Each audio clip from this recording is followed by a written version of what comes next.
సోదరులకు నమస్కారం. బీఆర్ఎస్ ప్రభుత్వం 10 సంవత్సరాలు పాలించిందన్న సంగతి మర్చిపోయి బీఆర్ఎస్ పార్టీగా ఇవాళ పదే పదే కాంగ్రెస్ పైన ఆరోపణలు చేయడం మానుకోకపోతే తగిన బుద్ధి చెప్పే పరిస్థితి ఏర్పడుతుంది.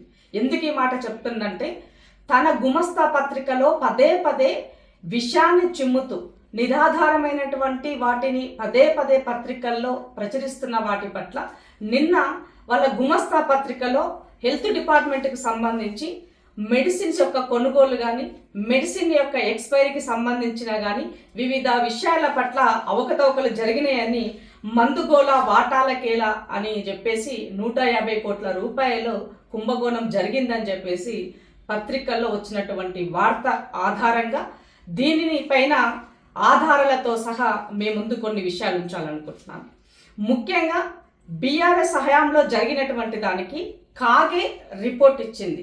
2018 నుంచి 2022 వరకు వాళ్ళ వద్ద జరిగినటువంటి అవకతవకల పట్ల మెడిసిన్కి జరిగినటువంటి ఎక్స్పైరీ డేట్ అయి ఉండొచ్చు, వాళ్ళు ఎక్సెస్గా పర్చేసింగ్ అయి ఉండొచ్చు, యూటిలైజేషన్ ప్రాపర్గా లేకపోయింది అయి ఉండొచ్చు.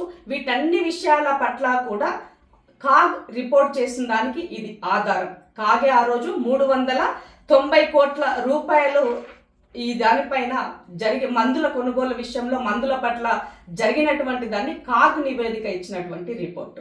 రెండో విషయం, ఈ మధ్య నిన్న రాసిన దానికి కార్పొరేషన్ ఏదైతే మన టీఎస్ఎంఐడిసి ఉండిందో ఆ కార్పొరేషన్ నిన్న కొన్ని లెక్కలని వాళ్ళు రాసినటువంటి దానికి కౌంటర్ పార్ట్గా ఆధారాలతో సహా ముందు ఉంచినని చెప్పడానికి నా దగ్గర ఉన్నటువంటి financial year wise produced value and expired వాల్యూకి సంబంధించినటువంటి ఒక రిపోర్టు. సో 2018 నుంచి 2000 అప్ టు హియర్ అంటే ఈ ఇయర్ వరకు 2026-27 వరకు కూడా ఏం జరిగిందన్న దానికి పూర్తి ఆధారాలు మీ ముందు ఉంచుతున్నాను.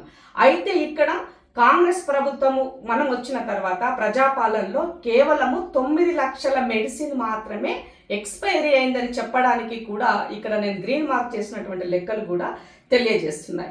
సో బీఆర్ఎస్ హయాంలోనే దాదాపు 2018లోనే వాళ్ళు 88 కోట్ల విలువైన మెడిసిన్ వృధా కాగా కోవిడ్ సమయంలో 2 ఏళ్లలో 53 కోట్ల విలువైన మెడిసిన్ని 23లో మరో 11 కోట్ల 78 లక్షల మెడిసిన్ని వేస్ట్ చేశారని చెప్పేసి ఆ నివేదికల ద్వారా కాగ్ రిపోర్ట్ ద్వారా మనకు తెలిసినటువంటి ఆధారాలు. మరి సంపినోడ సంతాపం చెప్పినట్టుగా దొంగ అన్నట్టుగా ఇవాళ గురువిందకు తన కింద ఉన్నటువంటి నలుపు ఎరగదన్నట్టుగా మరి వీటన్నింటికి కర్త కర్మ క్రియలుగా బీఆర్ఎస్ హయాంలో జరిగినటువంటి వాటికి వాళ్ళు బాధ్యత వహించకుండా నిన్న గుమస్తా పత్రికలో రాయడానికి దాని వెనక ఉన్నటువంటి దానికి హరీష్ రావు గారికి సంబంధించినటువంటి సోషల్ మీడియా పెద్ద ఎత్తున ప్రచారం చేస్తుంది. ఎందుకు అనంటే హరీష్ రావు గారి యొక్క పూర్తి వివరాలు బయటపెట్టి హరీష్ని ఇక్కడ దొంగగా చిత్రీకరించడం కోసము ఇవాళ కేటీఆర్ గారు ఆడుతున్నటువంటి డ్రామాగానే ఈ నమస్తే తెలంగాణ పత్రికలో వచ్చినటువంటి పూర్తి వివరాలను మనం చెప్పాల్సినటువంటి అవసరం ఉంది. కాబట్టి ఇంటి దొంగను ఈశ్వరుడు పట్టుకోలేనట్టుగా హరీష్ రావు గారి హయాంలో ఆయన ఆరోగ్య శాఖ మంత్రిగా చేసినటువంటి తప్పులకు బీఆర్ఎస్ చేసిన తప్పులకు ఇవాళ కాంగ్రెస్ ప్రభుత్వం వచ్చిన తర్వాత మేము తప్పు చేసినట్టుగా మా పైన కథనాలు రాస్తే మరి ఎవరి భుజాన తుపాకి పెట్టి ఎవరిని పేలుస్తున్నావు కేటీఆర్ అని నేను ఈ సందర్భంగా అడగదలుచుకున్నా. ముఖ్యంగా దీనికి మాకేంటి సంబంధం?